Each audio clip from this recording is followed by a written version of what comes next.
American Builder starts right now.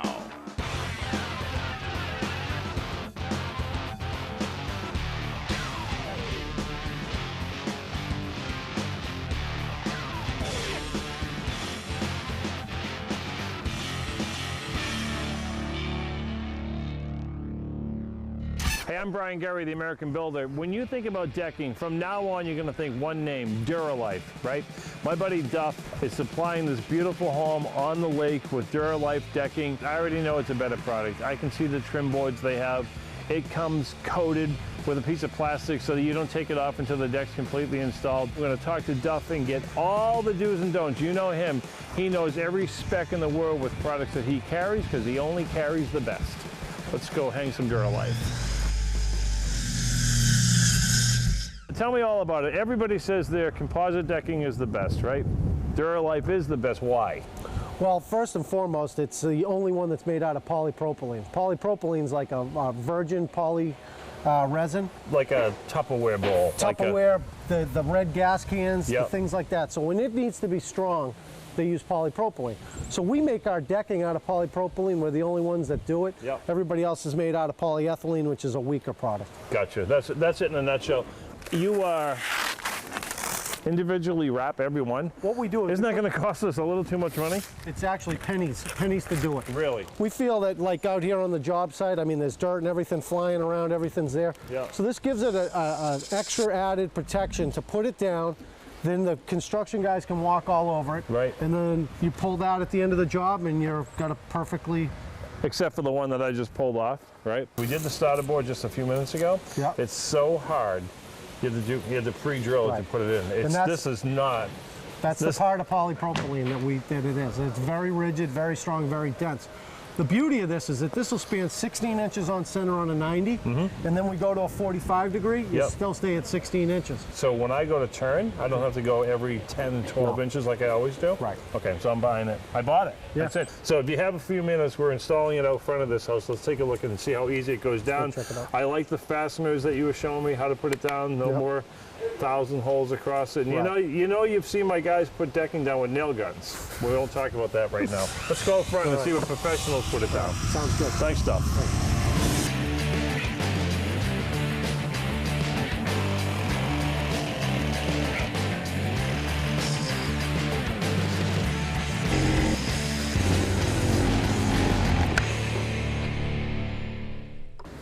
All right, Duff, what are we doing now?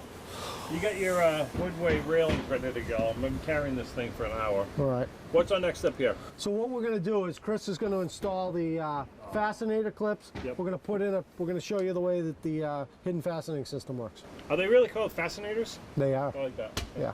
Chris, line us up. Let's put the fascinators in.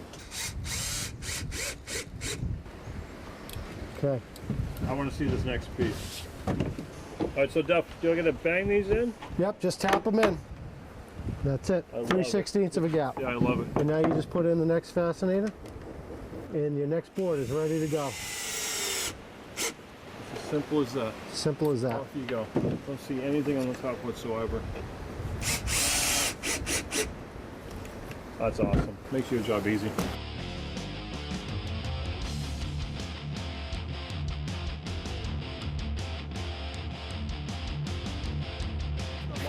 That they give us allow us to go coast to coast. You don't have a seam in the middle that you can stub a toe on. No, I love it. Yeah. Going together like Legos.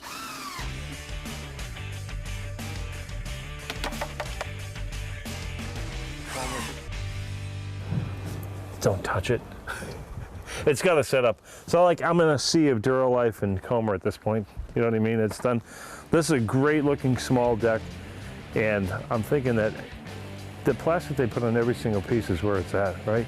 Nobody walked on except for me and you. That's it, and it's done. Get off. Connor, thanks. Great job.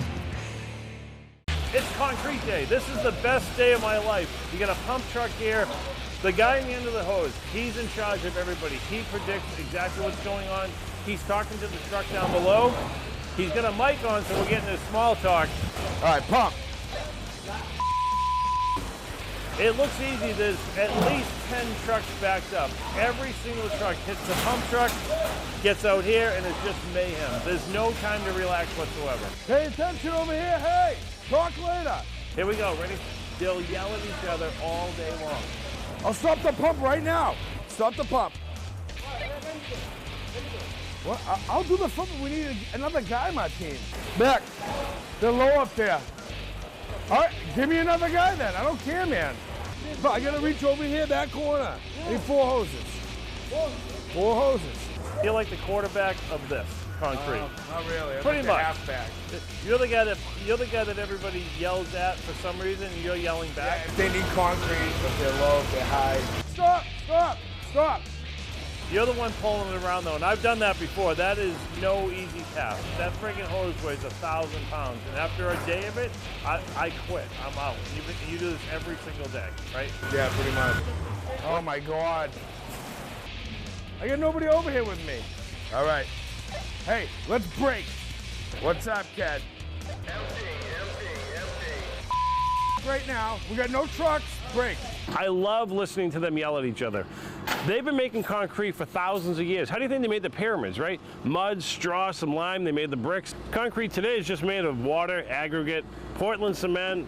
You know, the aggregate is composed of maybe rock or sand or gravel. We haven't gone too far with this recipe. We've gone thousands of years later, and we just tweaked it up a little bit. You can see we're pouring in the cold, right? So here's the deal. The American Concrete Institute says you can pour in the cold. There's additives to add on there, but you must maintain 40 degrees and above for 4 more days after pouring. So we have heat blankets. Downstairs we have it closed in. We're thinking about it all the time. That 40-degree temperature is critical. I get a coverage tonight because it's January and the temperature could drop. If Right. it drops, Right. you got to run into a freezing it. If you see somebody pour concrete and it freezes within 24 hours of pouring, you lose up to 50% of its potential 28-day strength. That's crazy. Think about it the next time you see somebody pouring concrete and it's half snowing out. Grab a pair of hooks. Help me out, somebody. We have concrete. Oh my God. So the pump truck's here, it starts pumping again, and the guys took sort of a break in between trucks. That's not really good for that guy with the hose. So he just said stop pumping, and now they're running back up like crazy. So a couple things going on here. He's pumping so much in this area in front of me because we're also pouring the stairs today. So usually they come back for it, but like I keep saying, we got the weather break, and they're gonna get the next 2 or 3 flights all the way down here at the same time. So there's a lot happening. Concrete day is like mayhem no matter what job site you're on. It just lights everybody on fire. One of the things is as the concrete sets up, there's floating it by hand, there's smoothing it out by hand, then there's machines that replace 3 guys and it's about 15 feet long and that smooths it out. Then there's the magic cart, I call it. The guy that runs this cart, he's got paddles at his feet, he's got hand levers, he can ruin the whole thing within minutes, and he glides across it like it's hard. It's actually still soft. It takes a lot of expertise to run this machine.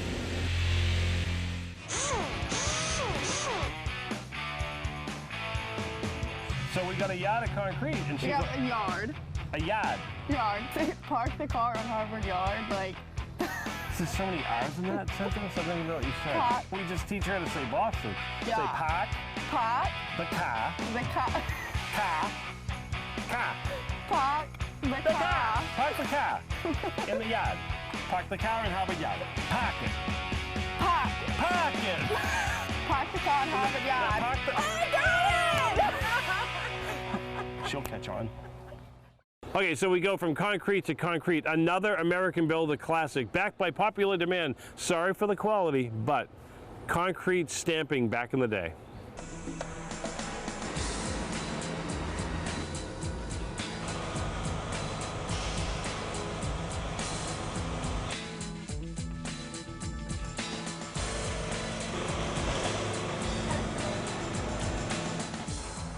Hey Ted. Morning, how are you? Good morning, how are you? Great. My buddies at Clayton Block, obviously, hey, supplied me some shirts also. Yeah. Get us down here in Jersey. What do you got going on today? Just a small patio for a customer. It's going to be an 18 by 18 tile pattern, multicolored, stamped concrete. Before you start stamping, you pour the whole thing first? The whole thing gets poured, Okay. both floated, and once it's both floated and down nice and flat, then the colors are added. And it's important to note here too that This concrete has fiber mesh in it. It's an added reinforcing, you know, to help prevent cracking. And what kind of stamp are you using today? I see those are your pads right there. It's an 18 by 18 tile. This is one of your stamps. I love this thing. Yeah. You can see the detail in here. Oh yeah. So what are you using for a mixture here? What's important is the strength of concrete, okay? Right. This is 4,000-pound concrete, and we occasionally test Clayton's concrete. We'll crack cylinders on it to check it out, and I've yet to have it be under 4,000. This is a special mix that you asked them to provide to you? Quality control, we explained to them what our problems were and did what we have to do, so we got exactly what we wanted. What comes next? Next step will be to bull float it, which is the smoothing of the surface. Yep. And then the multicolors will be added and troweled in. So here's your bull floating, obviously. What's the reason he's doing this? Well, you have to close the surface so that when you throw the color in it, it winds up being, you know, on the surface where it belongs. Okay. And if you threw it on there without doing this, you wouldn't have the necessary bleed water on the top for it to act properly. So that's what he's doing. He's bringing a little water to the surface. Bring a little water right to there. the surface, Yeah. exactly. Gotcha. Yep. I was going to say it's simple as that, but it's not simple. Actually, what he's trying to do is he's not trying to hit every spot, because what he's going to try to do is fill in areas that he didn't hit totally with this one color. Right. Then that next color will go in there, and then as you're troweling and floating and whatnot, you're taking and blending them all, crossing them with one another. And now he's putting the second color in there. All right, so what's he doing now? He's Fresno troweling the surface, which is sealing the surface. Now we want to get the color down into the surface paste of the concrete. You can see it all starting to shade. Right, modeled. Yeah, nice.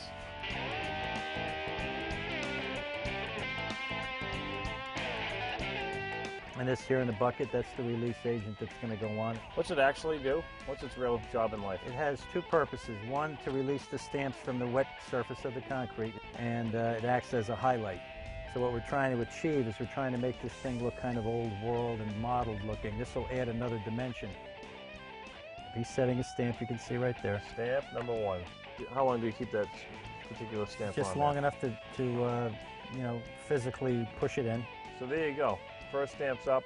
What's the next step here as it dries? After the whole process is complete, this job will sit for 2 days, okay? 3 days, sometimes, the longer the better. Okay. The excess dust is swept off. The power washer, you know, we power wash the surface. Right. And then it dries for about a day. All right, so these guys are done here, and there's a lot more work, obviously, before the complete finish, but you've got a project right up the street that we're going to hit that's got everything, including Everything that can be walls done. and Yep. some special colors and whatnot. Right. Well, we're not from this area, so don't lose us. Let's take a ride. Okay, great. Another American Builder classic, right? Concrete stamping is a lot of work. It looks easy. It's not easy. When we come back, we have a huge garage that we're about to customize that floor. It's going to look better than your kitchen floor, trust me, or better than mine anyway. If you get a garage and you want to pretty that thing up, you put an epoxy floor down and you put any color flake you want across it. That's what this segment's all about. So if you need a garage that you want to make into a man town or a woman town, doesn't really matter, this is how you do it. Tim, my garage is just stuffed to the gills with everything. Is that my problem? Your problem? Can you help me? It's our problem. We take people's home garages and turn them into 5-star showroom floors, totally automotive stain-free, slip resistant, and then a lifetime warranty against ever peeling or debonding, and then very easy to maintain. We're completely turnkey, Brian, so anything that needs to be moved out, we'll move out, we'll tarp up, we'll hook up the refrigerators to power, and then by 6 p.m. the second day, we'll have everything back in place, and you have use of your garage once again. I'm at a home show the other day. I meet Carolina flooring specialist, and now we're actually on a site to see what he said to us in the booth is true.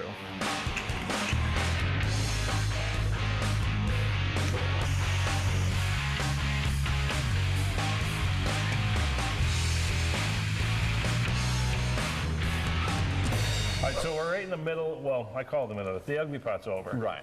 right? Right. But you guys go a little bit further than the average bear or the average homeowner. What we do is a full mechanical prep, diamond grind the entire surface, so there's no water involved, no chemicals involved. I can tell you something. I bought some of this stuff out of the big box stores once. Right. Did it myself. How do you think it looks? It probably looks terrible now. We scraped it all up. Yeah. They use a diamond tip grinder. In the big box stores, they have you acid wash it. Trust me, I did it. It didn't work. Yes, this is more expensive to do it this way, but you can see how thorough they are. I already believe that when it goes down, it's going to be down for life just because of the prep they're doing. So we're prepped. What's next? We're prepped. Next, we're going to blow the garage out one last time just to get rid of any residual dust that may be left behind. That's after we've vacuumed it and swept it down very well. And then we'll bring the material in, we'll mix that, we spread it with a squeegee, 24-inch squeegee. Yep. We back roll it with an 18-inch roller nap, and then we walk back in and broadcast the decorative flakes. Can't wait to see it. Yeah, Let's it'll get be out of the beautiful. way. Let's get mixing. All right. It doesn't smell at all. No, I it's mean, not bad anyway. No, it's 100% solids epoxy, which means there's no water or solvent in it that'll wick away during the curing process. So whatever we put down 10 years from now, it's still the same thickness. Gotcha. There's no smell. We can put this in an occupied facility without problems. Get out of town. Yeah.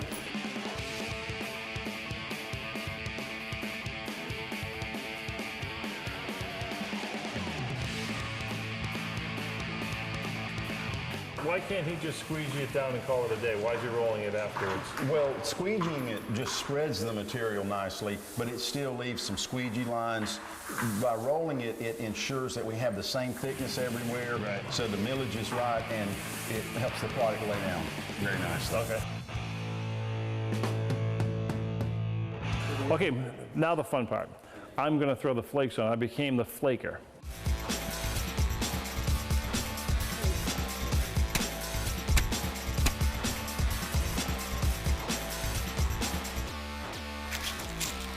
I always start in a corner and I'm throwing up. See how high I throw it?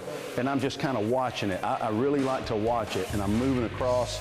I'm throwing it up, little handfuls, so it has time to. So you're throwing it up because you want the air to hit it. Yeah. I'm in. So you said the magic words earlier. You can always put down more, but you can't take it back up. Wait, I put too much down. Oh, No, no. sorry. We're screwed. Yeah, we're screwed. Thanks for the help. I think I'm doing better than you at this point. I'm just saying. I just want to throw that out there. This isn't a garage floor, man. This is a room now. Yeah, it turns the garage into a room. That's what we like to give the customer. Look at. Okay, Brian, that's it. Like I said, there's nothing to it. That's the end of day one. Tomorrow we'll be back to clear coat the floor, move everything back in for the customer, and then they can start using it the very next day. Thanks a lot.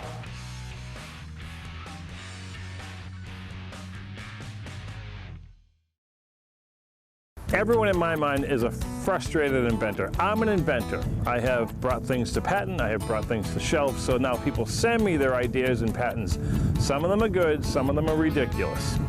I take Tristan in this episode and we test a couple ideas out. I can tell you right now, it doesn't go great.